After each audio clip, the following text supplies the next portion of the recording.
ಉತ್ತರ ಕರ್ನಾಟಕದ ಒಂದು ಸಣ್ಣ ಹಳ್ಳಿ, ಮಾರಮ್ಮನಹಳ್ಳಿ. ಸಮಯ 2014. ಮಳೆಗಾಲ. ಮಳೆ ನಿಂತಿರಲಿಲ್ಲ. ಆಕಾಶದಲ್ಲಿ ಮಿಂಚು ಹೊಡೆಯುತ್ತಿತ್ತು. ಆದರೆ ಗುಡುಗು ಇಲ್ಲ. ಅದು ಇನ್ನೂ ಭಯಾನಕವಾಗಿತ್ತು. ರವಿ ಬೆಂಗಳೂರಿನಲ್ಲಿ ಕೆಲಸ ಮುಗಿಸಿ ಹಳ್ಳಿಗೆ ವಾಪಸ್ ಬರ್ತಿದ್ದ. ರಾತ್ರಿ 10:45. ಇದು ಕೊನೆಯ ಬಸ್ಸು ಸರ್, ಮುಂದೆ ಇನ್ನೊಂದಿಲ್ಲ, ಬಸ್ ಕಂಡಕ್ಟರ್ ಹೇಳಿದಾಗ ರವಿ ಏನೋ ಅನಿಶ್ಚಿತ ಭಾವನೆ ಅನುಭವಿಸಿದ. ಬಸ್ಸಿನಲ್ಲಿ ಒಟ್ಟು 7 ಜನ ಮಾತ್ರ.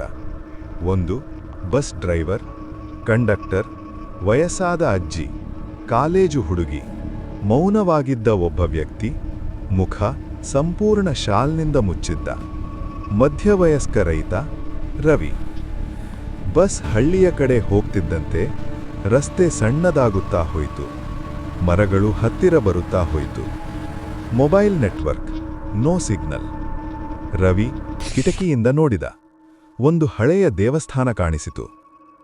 ಅದಕ್ಕೆ ಬೋರ್ಡ್ ಇತ್ತು, ರಾತ್ರಿ 9ರ ನಂತರ ಇಲ್ಲಿ ನಿಲ್ಲಬೇಡಿ. ರವಿ ಗಾಬರಿಯಾದ. ಅಷ್ಟರಲ್ಲಿ ಬಸ್ ಸ್ವತಃ ನಿಂತಿತು. ಡ್ರೈವರ್ ಇಳಿದು ಎಂಜಿನ್ ನೋಡ್ತಾ ಇದ್ದ. ಮಳೆ ಜೋರಾಗಿ ಸುರಿಯುತ್ತಿತ್ತು. ಆ ಮೌನ ವ್ಯಕ್ತಿ ಹುಡುಗಿಯ ಕಡೆ ತಿರುಗಿ ನೋಡಿದ. ಅವನ ಕಣ್ಣುಗಳು ಸಾಮಾನ್ಯವಾಗಿರಲಿಲ್ಲ. ಅವು ಬೆಳಕು ಹಿಡಿದಂತೆ ಹೊಳೆಯುತ್ತಿದ್ದವು. ಹುಡುಗಿ ಗಾಬರಿಯಾಗಿ ಕಿಟಕಿಯ ಕಡೆ ತಿರುಗಿಕೊಂಡಳು. ಅಜ್ಜಿ ನಿಧಾನವಾಗಿ ಗುನುಗಿದಳು. ಇದು ಅದೇ ರಸ್ತೆ, ದೇವರೇ. ರವಿ ಕೇಳಿದ, ಅಜ್ಜಿ ಏನು ಅಂದ್ರೆ? ಅಜ್ಜಿ ಉತ್ತರಿಸರೇ ಇಲ್ಲ. ಆದರೆ ಅವಳ ಕೈ ನಡುಗುತ್ತಿತ್ತು. ಅಷ್ಟರಲ್ಲಿ ಬಸ್ ಮೇಲ್ಛಾವಣಿಯಲ್ಲಿ ಹೆಜ್ಜೆಗಳ ಶಬ್ದ.